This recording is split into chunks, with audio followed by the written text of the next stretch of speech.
Okay, well, thank everyone for coming. Thank you for taking the time. And this is the last of This Is How I Teach for this spring. And I'm sorry Larissa isn't here today. Her little boy is ill, and so she's staying home with him. But luckily, we have Dr. Carrie here, Carrie Hall, and she's going to enlighten us with the effective use of adaptive release in online course design. This is wonderful. Can't wait to see what it has for us. So I give you Dr. Hall. Thank you. Hello, nice to be here today. So I took this, the course you guys are in now, I took it last summer, and I learned a lot from it. I learned a lot about using Blackboard. I really wasn't a fan of Blackboard before, but I think I know how to use it effectively now. So when I have time, I will create better sites on all of my classes like this. But this one, of course, is the most important since the course is going to be offered entirely through the Blackboard interface, other than like office hours and whatnot. But I set this up so that it begins with a welcome start here page, which was one of the best practices we learned in the course. Sorry, mouse was falling off the desk. And then this is actually the announcements tab. And after the first couple weeks of class, I plan on changing the script that shows up here to be announcements. And then the later announcements will appear above this one in the feed, and this will still be available, though, at the bottom of the announcements. Well, right? But they need to log in and start doing things in the first issue anyway. So there's a welcome video here that I recorded. I used Zoom for everything. Did you? What tools are you guys looking at using? I use Zoom. I find it the most useful because I want to have some engagement through them being able to see my face and my expression, so it's not just a completely detached voice, but then I want to be able to show them how to do things at the same time. And I figured this way, there's this, I'm de-emphasizing myself as well by making myself small in the corner. But it still, I think, helps with engagement. I've done some big teaching workshops for the Exceed Civil Engineering Teaching Excellence, and they were hesitant about online because it's so hard to do the engagement aspect. And this, I think that this helps a little bit. So the first video here to show them how to navigate the site, and then I provide a link to the video in case the embedded isn't working here, or in case they want to watch it over on YouTube. And then this links also to the module 0 to get the students started on the course. So then module 0 here, module 0 is just to talk about it's like the first day of class, right? Talk about the syllabus, content overview of the whole course to kind of get some metacognition going, and then show them, in case they don't have it already, how they can get Excel for free from the website. I just realized that I wasn't completely introduced. So yeah, I'm from the engineering department here on campus, and I didn't completely introduce my class. I've been here for 6 years. I'm waiting to hear back about promotion and tenure right now. But I'm offering this Visual Basic Applications program for the first time this summer. So this is going to be offered for the first time starting this May. And the focus of this course is on using the macros you can program behind the scenes in Excel to create your own functions in Excel and to automate execution of commands in Excel and formatting. So making sure that they can install Excel on whatever machine they're using is pretty key for them being able to proceed through the class. This is going to be offered as an 8-week course over the summer, I think. It's stretching across summer 1 and summer 2. But I wrote it so that it could be offered in 4 weeks. You would just kind of compress the deadlines. I think the way this appears now might be in the 4-week format, and I need to change the dates for the course launches for 8 weeks. So then you can see here that in the content, all that's available is Module 0 and Module 1. So if you click into Module 1 then, and go through here, it walks you through in a very linear fashion doing the module. I like that aspect of the module. It goes over the learning objectives. I always, when I'm teaching in the classroom, I divide the board into panels. I have the first panel talk about what we're going to learn today and all of the course bookkeeping stuff and just what deadlines are and whatnot. So I'm kind of using the first slide of the module the same way.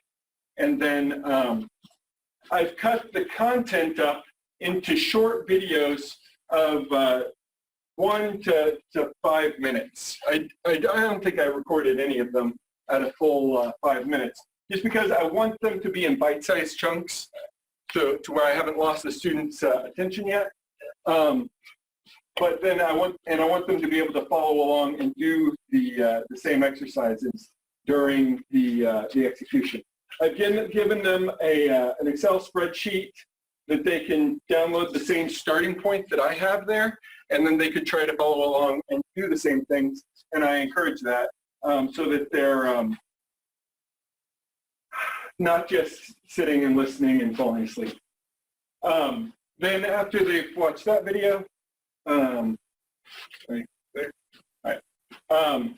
There's another one that starts to get into plotting basics. They should already know this from the prerequisite, but I'm going over it briefly in Module 1. And then this is the first thing then that is completely new, recording a very simple macro just to get started. And this is a great aspect of Excel that lets you record your actions, and then it writes a script to do what you did. So then you can reverse engineer a bunch of things when you're learning how to program in it. And I want the students to get that idea. I don't really force them to do this at all, but I want them to have the idea of how to do that, because that's how I taught myself how to program in this language, was by reverse engineering macros, and of course just poring over lots of resources online. Then there's a discussion where the students can ask questions or talk about this lecture. That is not mandatory. None of the discussions are mandatory for this class, because that's really not a focus of it. They're just places where they can talk about things if they want to. The only discussion that was mandatory was on Module 0. There was a discussion where they had to talk a little bit about themselves, just to introduce themselves to me and the rest of the class. So that one was mandatory. Then homework. There's a homework here that they have to do. 2 problems. They have to do those in Excel, and then submit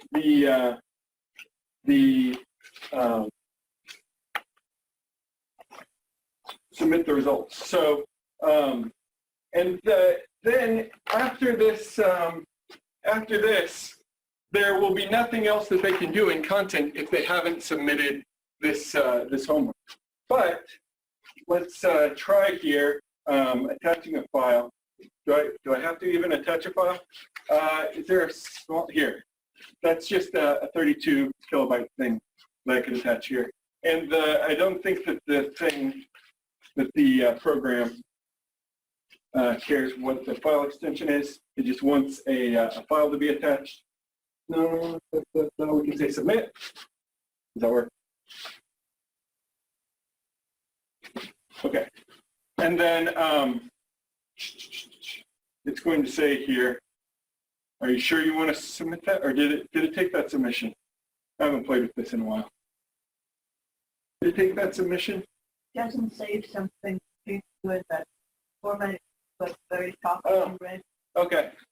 I thought, okay, I didn't realize I was in the preview format. I thought that since I could only see a couple of things, I was in the student. How do I switch modes? I'm not in, okay, entering student preview. That's what I wanted. Because I wanted to actually function and show how the course proceeds. Okay, so yeah.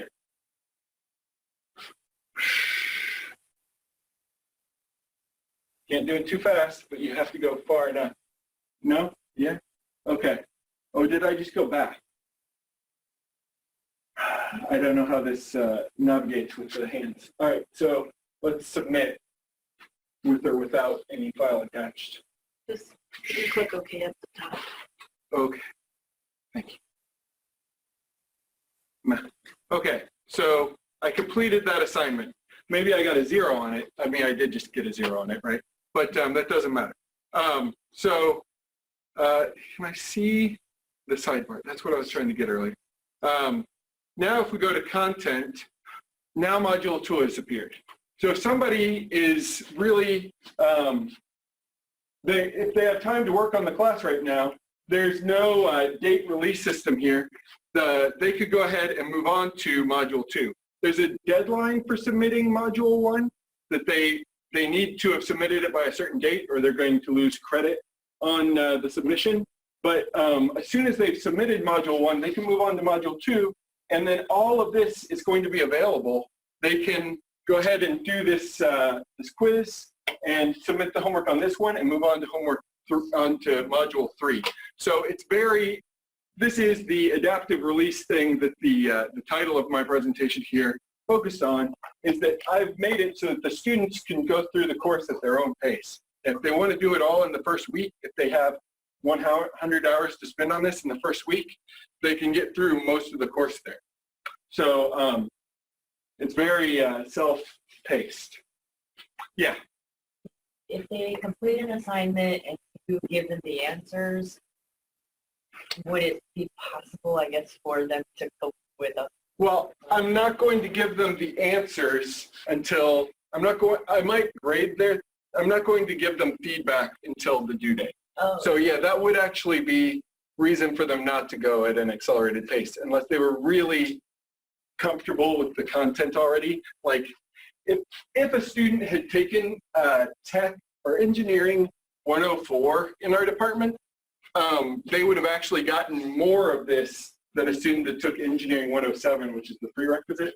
So they would actually be comfortable with a lot of this and be able to just knock out the first couple modules right away.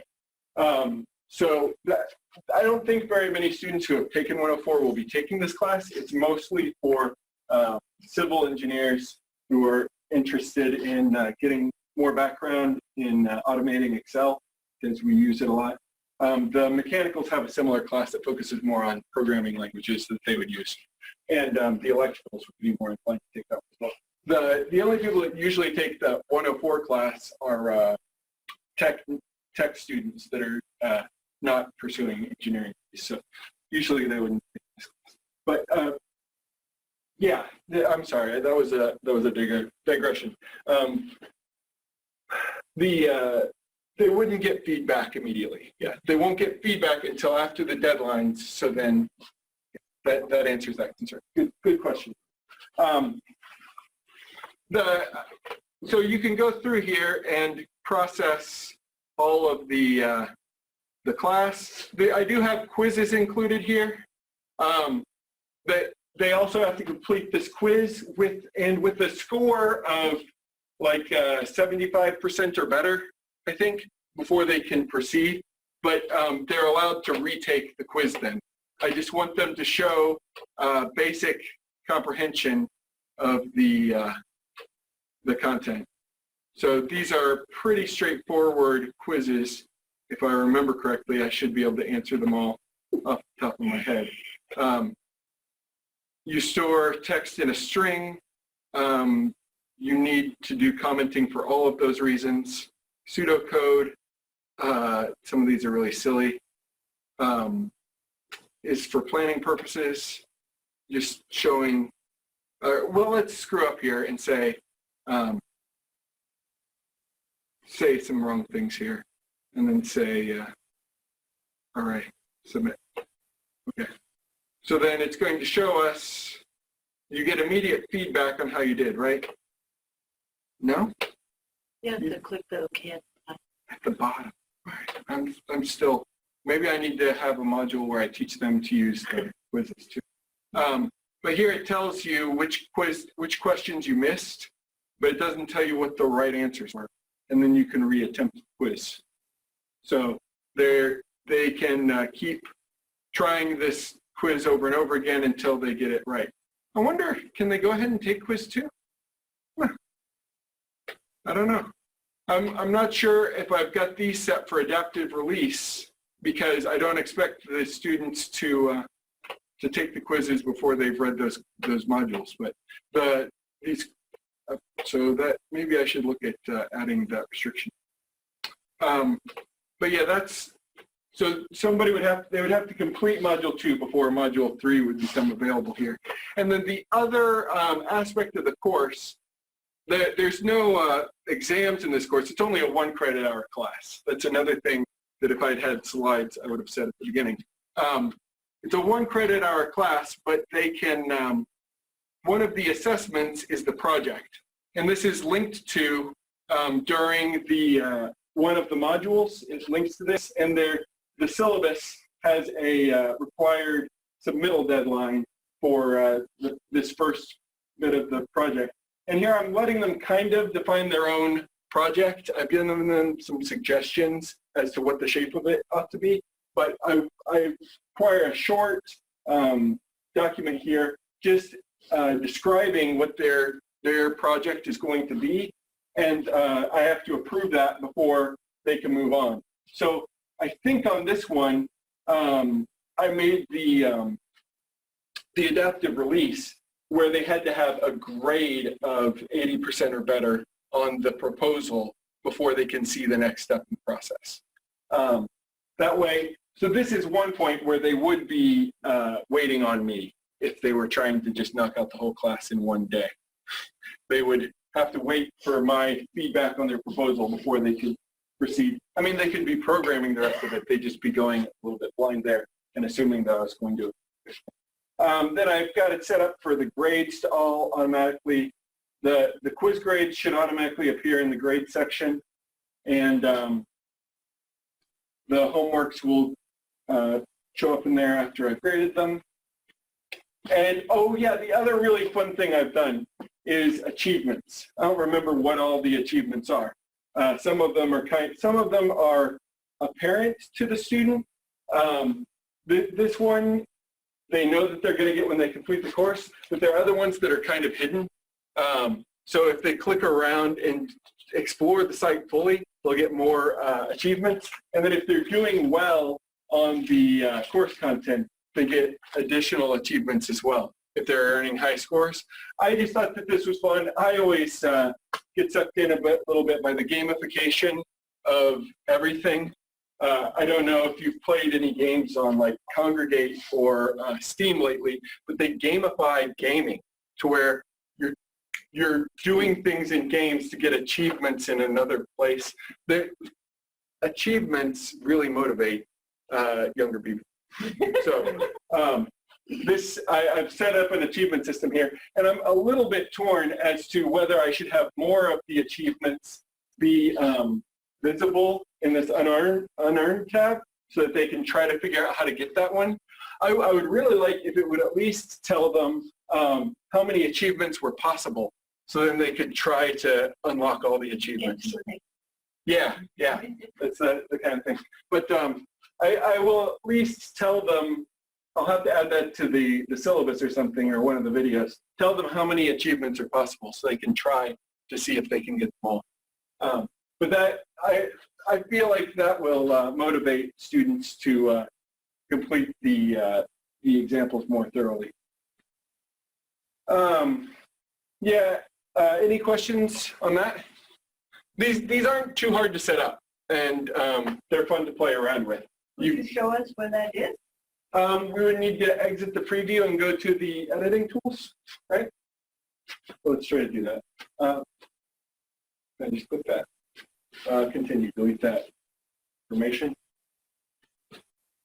One of my reviewers for this class, the outside reviewer, didn't figure out that he had to complete things to see the rest of the course. And he didn't look at it in edit mode, so he was actually pretty skeptical of my site because there was so little in there. But that was, after he was able to explore it after we had the meeting, and then he was quite impressed. Okay, so in edit mode, we go to, can we just go here, or do we need to go to tools? It's been a while since I messed with this.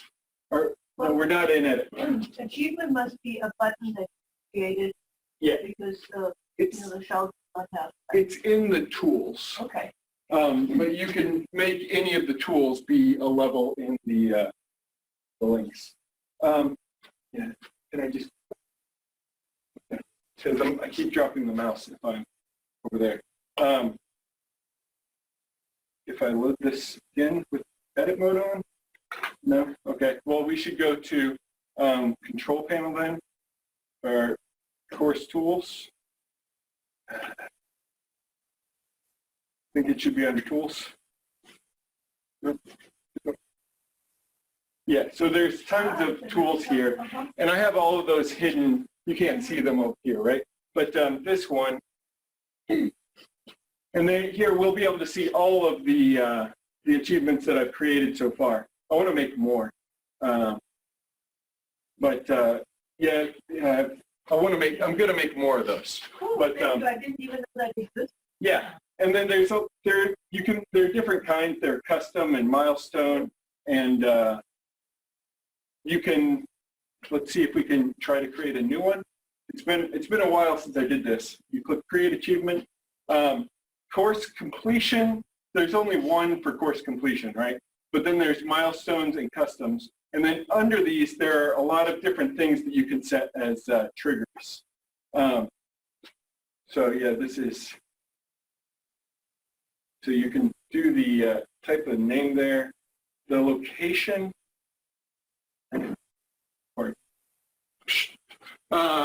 Let's click browse and see what locations are possible. Yeah, I don't even. I'm sorry, I'm rusty on this. If I'd realized I was going to be speaking so long, I would have tried to check and see. Thanks for showing us. Yeah. Did you know that? Yeah. I could just see what the kids really like. Yeah. I earned a badge. Okay. Okay, and then, okay, you have to provide a name. So we're going to call this achieve. Because I want to see defined triggers. If we can, I can show you what kind of things are possible here. Yeah, so you can create a number of rules that have to trigger here, and then you can have it being they have to be a member of a particular group. You can trigger it based on grades on a certain assignment, and then you can make it so they have to have viewed certain things. So I think for one of them, I made it so they had to have. I thought through what they would have had to have reviewed to get to the last module, and I made it so they had to have reviewed the last module and like all of these other ancillary things to get the 100% review achievement. And then I believe you can set multiple conditions on one. Yeah, you can add another rule. So you can make multiple conditions where both have to be satisfied before it's triggered. And then you get to select reward. And this is just, that doesn't make sense, but that's where you get to pick like what the achievement looks like and whatnot. So they would see them by going to achievements. Yeah, they get some kind of a notification that they've received an achievement, and then if they click here, they can see all of their achievements that they've earned. And then when you're setting up the achievement, you can say whether or not it appears in this tab or whether it's a secret achievement. So that's one of the little boxes you check or not. Yeah. A blackboard secret. Thanks for sharing that with us. Yeah. I mean, there are a lot of tools under here, right? I don't know what half of these do. I wasn't very interested in half of them for the types of courses that I teach. But a few of them I've explored a bit. So. You use for adaptive release. So can I take the quiz? It's a multiple choice, multiple option questions. Mm-hmm. You cannot see what the next one is until you get more than 8% or something. Mm-hmm. Can you do that? Yeah. So let's see if I can remember how adaptive release works. So this is set for adaptive. Let's pretend I wanted to set this first for adaptive release. Let's go ahead and click advanced, assuming we want that. And then you create rules. Yeah, you create rules. So this is attached to module 0. I'm going to create rule 1. And rule 1 is going to say that I need a criteria. You can set date criteria. So this is how I think these are normally used, is people set it up so that the modules will each drop on the date that students are expected to begin working on. But you can set it based on a grade. So here, the way I did that, the way I did module 2 was I did it on homework, or at least one of the rules, and based on a grade on homework 1. And you can set it to be based on their performance on that. So they have to get, so that's what I did with the quizzes, was I made it so they had to get a certain score to proceed. But for the homeworks, I just said they had to have attempted it. So it doesn't have to be graded yet. As soon as they have submitted homework 1, then this rule will be satisfied. So there's different ways you can set these conditionals. You could have it based on a date and a score or a submission, right? If you wanted them to definitely not be able to see this part of the site until after the halfway point in class, which, yeah, I don't know. There are arguments to make for that kind of thing in some cases. And what's membership? That has to do with groups. I am not really clear on the membership thing. Well, I mean, let's see if we can play with it. Was that on this page? Or criteria of membership? So what groups? I haven't created any groups, right? You can have different, the way I've seen people use membership is to control who can see what, because they only want groups to be able to see their own group stuff. So they say, you can see this if you're a member of group 1, you can see this if you're a member of group 2. And then they use membership in that way. I guess you could use that if you wanted to on like achievements to say that you're going to give an achievement to one person in each group. I don't know. I don't know how that would work. But yeah, this is there's a lot to do with the rules that I haven't explored. I don't typically create course groups on any of my courses. It would make sense in one of my courses, but I don't run very much of it online. But no groups have been created. I guess you can just pick individual students for this as well. So you can make an adaptive release to where only one student can see a thing, and then you could have an individual piece of content that each student can see, but none of the others can see. If you wanted to. It's another way you could communicate with students. Maybe it's like people learn those points, get to see the study guide 24 hours at a time. Yeah, I don't know.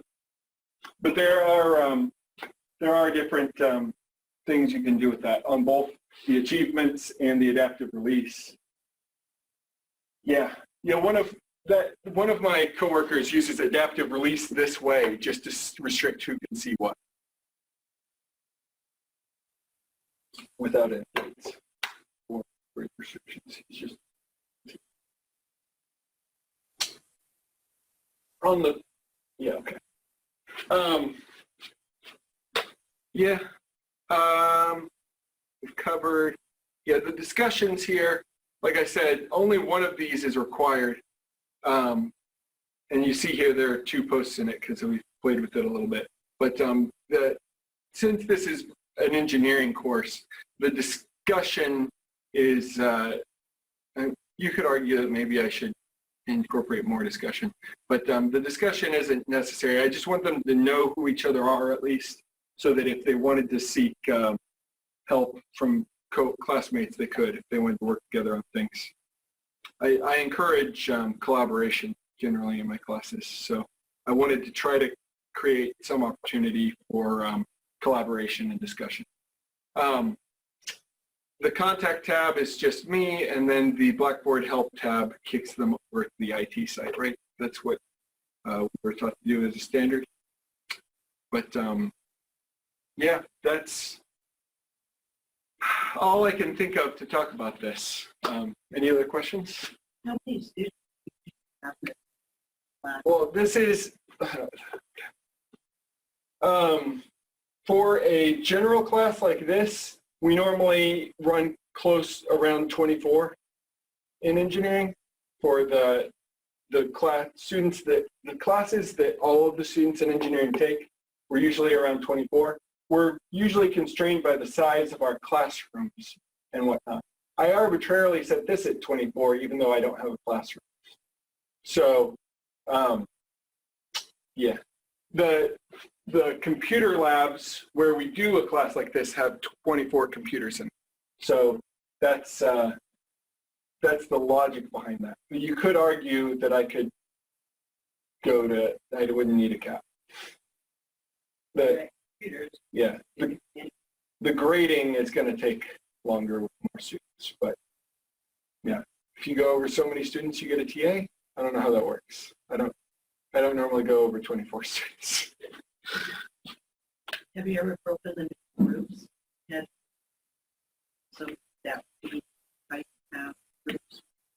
Yeah, I mean, I've done that in classes before, but not classes where I was using Blackboard a whole lot.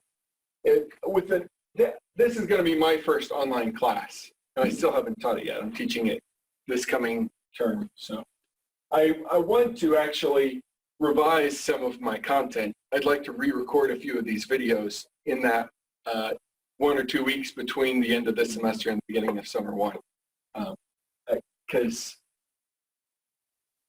I mean, I would love to re-record all the videos, but we'll see how that goes. Right. Yeah. Big pressure for assistant Mm-hmm. helpers realize. Well, I mean, it was more of the time constraint on the getting it done last summer. I just wanted a full first draft, right? And what I have is a good first draft. If I were not to get tenure, I wouldn't spend any time on improvements. But assuming I'm going to get tenure in the next week or so, I'm going to re-record all of this. You know, about learning your secret. Great, great. In your use of, well, actually you have taught the class.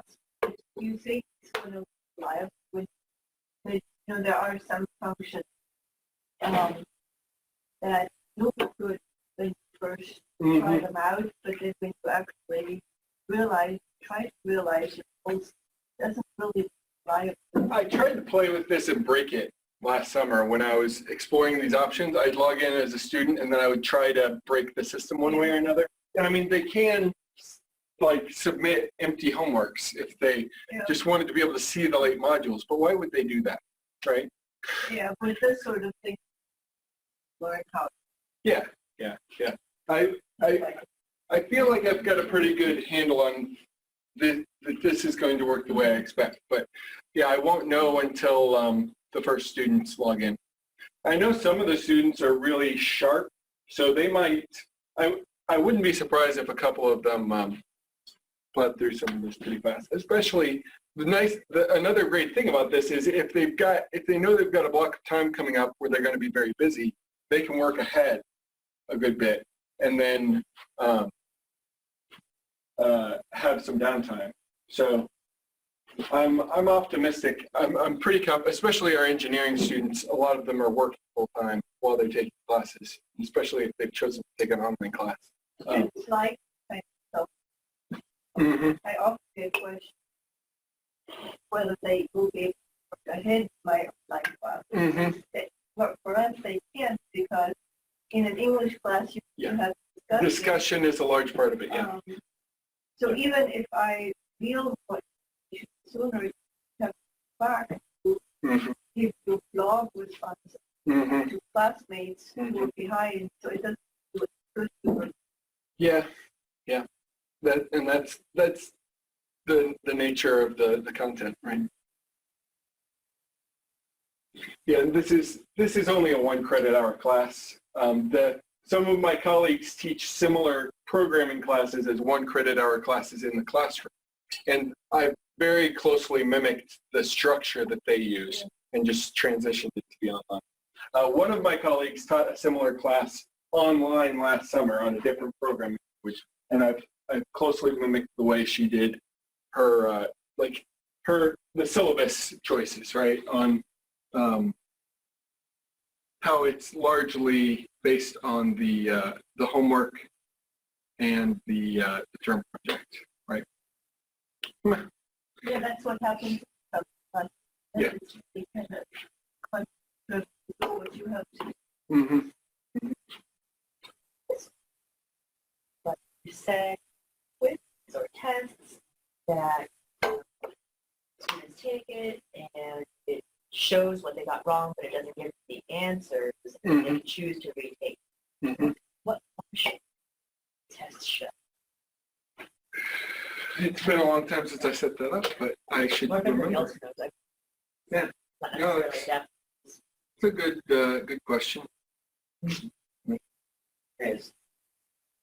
At the very bottom, you choose right after submission, after due date, and Oh, then you can you choose. select like the correct answers or all the answers. Not Okay, yeah, And I And then usually they don't take touch it. that, like, don't touch what it's going to do. yeah. Yeah, it's under test, right? And then you have to create a new test. You can also really automate the entry of these exams. If you set things up in an Excel format, following some coding, you're kind of computer programming your quiz.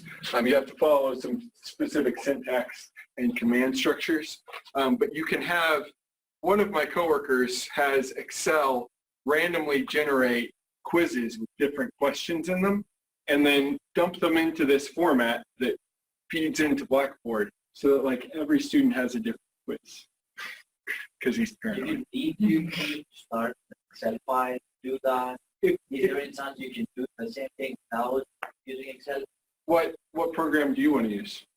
No, I mean, can I just write? Yeah, you can do it through. command on Blackboard instead of typing it in Excel. Yeah, you can do it all in here. Okay. That's just if you want to be a nerd and a nerd about a programming nerd, to where you're automating the writing of your quizzes. He's got a bank of 100 quizzes, and his program automatically changes the numbers, calculates the answers. Right. It randomly picks a certain number of questions, changes the numbers, calculates the answers, and enters that all into a spreadsheet that he just uploads to Blackboard, and then there's a quiz there. And it automatically does the correct stuff. Yeah, he's got it set up. Yeah, it's kind of ridiculous, but he wanted different quizzes for each person. So to some extent, that's beautiful to me, but I kind of do similar things manually when I'm writing my norm because things are very numeric. But, yeah, I don't know. I was trying to poke at the exam here to answer your question, but I don't know what I'm doing. I think that. Okay. Check box. It has no questions. Yeah, then you have to put in questions, right? You can upload them. This is where, if you want to do things in Excel, you can put it in Excel, or it could be in a comma separated value file if you wanted. So if you wanted to kick a CSV out of some other programming language, you could. But yeah, all of these types are supported in that Excel format, the CSV format. So you could, you just need to know how to arrange the stuff in Excel for it to transfer. But you can do them manually here as well, right? And then question settings, and then there's something at the end. Randomly order answers. Scoring. I don't know if the option is here or if it's after you submit the exam that it gives you another menu. But yeah, it's going to be one of these checkboxes.